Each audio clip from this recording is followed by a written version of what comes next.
नमस्कार मंडळी, श्री स्वामी समर्थ। प्रत्येकाला वाटतं की आता श्रावण महिना सुरुवात झाली आहे। श्रावण महिन्यामध्ये आपण काही ना काही सेवा करावी, पूजा अर्चा करावी, कारण श्रावण महिना अतिशय खास महिना आहे। श्रावण महिना हा भोले शंकराला समर्पित आहे। आपण जर कोणतीही भोले शंकराची एखादी पूजा केली तर भोले शंकर लवकरात लवकर प्रसन्न होऊन आपल्या सर्व इच्छा पूर्ण करत असतात।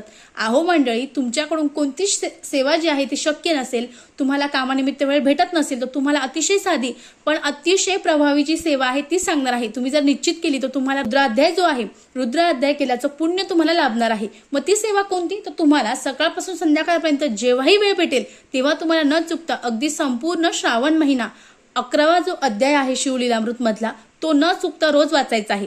जेव्हा शक्य असेल तेव्हा वाचायचा आहे। वाचताना तुम्हाला आसन घ्यायचं आहे, आसनावर बसायचं आहे, त्यानंतर आपला तेलाचा दिवा लावून घ्यायचा आहे, अगरबत्ती लावायची आहे आणि त्यानंतर स्वच्छ धुतलेले वस्त्र परिधान करून आपल्याला जो 11वा अध्याय आहे तो वाचायचा आहे। वाचताना मोठ्याने वाचायचं नाही, हलायचं नाही, डुलायचं नाही। जो अध्याय आहे तो वाचताना कुणाशीही बोलायचं नाही। अगदी साध्या आणि सोप्या पद्धतीने जर तुम्ही रोज 11वा अध्यायाचं वाचन केलं तर तुमची इष्ट कोणतीही मनोकामना असू द्या शीघ्र पूर्ण होणार आहे। अतिशय साधा पण अतिशय लवकरात लवकर फळ देणारा हा उपाय आहे। निश्चित करावा। श्री स्वामी समर्थ। धन्यवाद।